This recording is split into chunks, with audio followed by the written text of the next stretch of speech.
نحمده ونصلي على رسوله الكريم بسم الله الرحمن الرحيم আমরা আল্লাহর বরকতময় নামে শুরু করছি।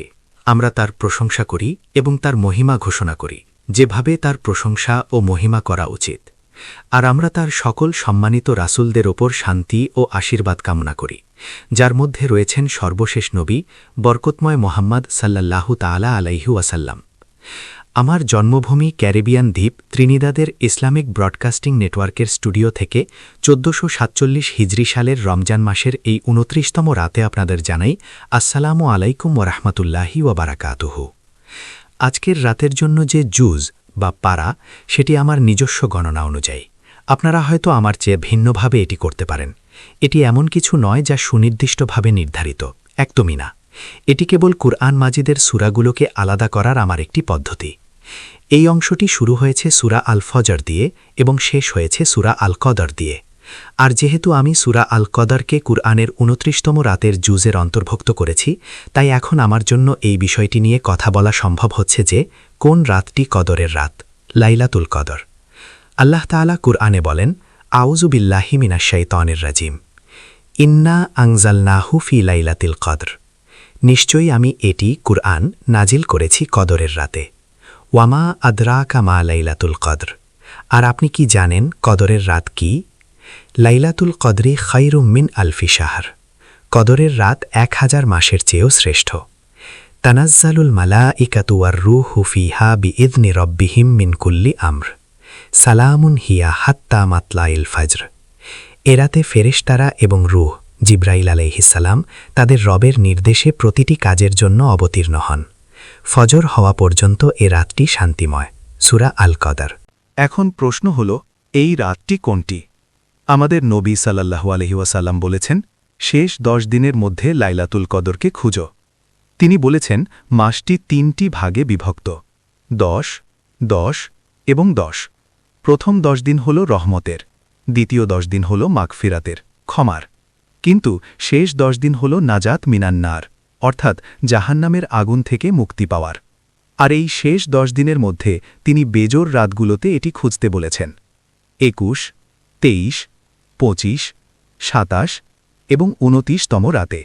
তবে সারা বিশ্বে প্রায় সবাই এটি মেনে নিয়েছেন যে ২৭তম রাতই হল লাইলাতুল কদর। আমরা এই মতের সাথে কিছুটা ভিন্ন মত পোষণ করি, কারণ আপনি যখন ২৭তম রাতকে কদরের রাত হিসেবে ধরে নেন, তখন ২৯ তারিখ আসার সাথে সাথে দেখা যায় সবাই বাজারে কেনাকাটায় ব্যস্ত হয়ে পড়ে। হ্যাঁ, সবাই শপিং করছে, কারণ তখন ঈদের মাত্র একদিন বাকি। তাই আপনি যখন জানতে চান কোন রাতটি কদরের রাত, তখন উত্তরের জন্য কল্পনার আশ্রয় না নিয়ে কুরআনের দিকে তাকানোই সবচেয়ে ভালো।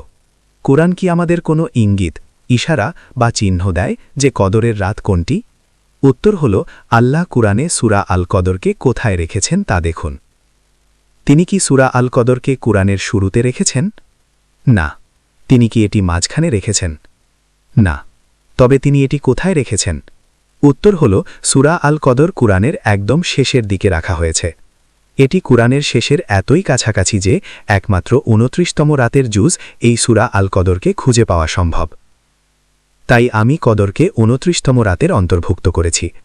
আর আমার মতে, এবং আল্লাহই ভালো জানেন, রমজান মাসের এই ২৯তম রাতটিই হল লাইলাতুল কদর। এটি এমন এক রাত যখন যারা সারা রমজান জুড়ে অঝরে কেঁদেছেন, কুরআন তেলাওয়াত করার সময় যাদের চোখ দিয়ে পানি পড়েছে, কিংবা সালাতুত তারাবিহে কুরআন শোনার সময় যারা কাঁদছিলেন, তাদের জন্য এই রাত। আমি সেই সব যান্ত্রিক তারাবিহের কথা বলছি না যেখানে কেউ কখনো কাঁদে না। এখন থেকে কিয়ামত পর্যন্ত আপনাদের সেই যান্ত্রিক তারাবিহে কেউ কখনো কাঁদবে না, কারণ সেটি প্রাণহীন। কিন্তু আমি এমন তারাবিহ দেখতে পছন্দ করি যেখানে কোরআনের দীর্ঘ অংশ তেলাওয়াত করা হয়, এবং যখন সেই দীর্ঘ অংশগুলো সুমধুর কণ্ঠে পড়া হয়, ওয়ারাত্তিলিল কুরআনা তারতিলা, আর কোরআন তেলাওয়াত করুন ধীরে ধীরে ও স্পষ্টভাবে।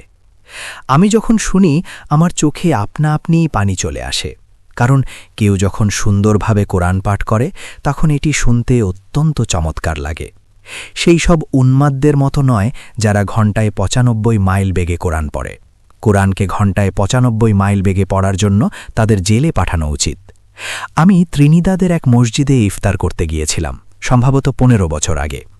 মাগরিবের নামাজের সময় ইমাম সাহেব এত সুন্দর করে তেলাওয়াত করলেন যে আমি নামাজটি খুব উপভোগ করলাম। এরপর আমরা ইফতার করলাম এবং এশার নামাজের জন্য দাঁড়ালাম। এশার নামাজেও তিনি খুব চমৎকার তেলাওয়াত করলেন। আল্লাহ তাকে খুব সুন্দর কণ্ঠ দিয়েছিলেন, যা আমার নেই। আমি এশার নামাজও খুব উপভোগ করলাম। কিন্তু যেই তারাবিহ নামাজ শুরু হলো, মনে হলো যেন তিনি হুইস্কি খেয়ে এসেছেন এবং এই পাগলটি ঘণ্টায় ৯৫ মাইল বেগে পড়া শুরু করল। ২ রাকাত শেষ হওয়ার পর আমি তাকে থামালাম। আমি বললাম, আপনি যা করছেন তা ভুল, এমনটা করবেন না। আমি তাকে সতর্ক করলাম। কিন্তু পরবর্তী ২ রাকাতেও তিনি একই কাজ শুরু করলেন। তখন আমি সেখান থেকে চলে এলাম। আমি সেই মসজিদ ত্যাগ করলাম। এমন বোকাটে, মূর্খ আর পাগলাটে গতিতে ৯৫ মাইল বেগে কোরআন পড়ার নামাজে শরিক হতে আমি অস্বীকার করলাম। আবার এমন অনেকেই আছেন যারা একদম যান্ত্রিকভাবে কোরআন পড়েন, কিন্তু আপনাদের মধ্যে যাদের কণ্ঠে তাকুয়া বা খোদাভীতি আছে, তাদের তেলাওয়াতের সেই ধার্মিকতা অনুভব করা যায়। তিনি যখন ধীরে ধীরে তেলাওয়াত করেন, আপনি সেটি উপভোগ করেন এবং সময় যেন তখন থমকে দাঁড়ায়। আপনি সময়ের গণ্ডি পেরিয়ে এক চিরন্তন জগতে চলে যান। সময়ের কোনো হুঁশ থাকে না। আপনি কাঁদছেন, আপনার চোখ দিয়ে জন পড়ছে এবং আপনার হৃদয় কাঁদছে।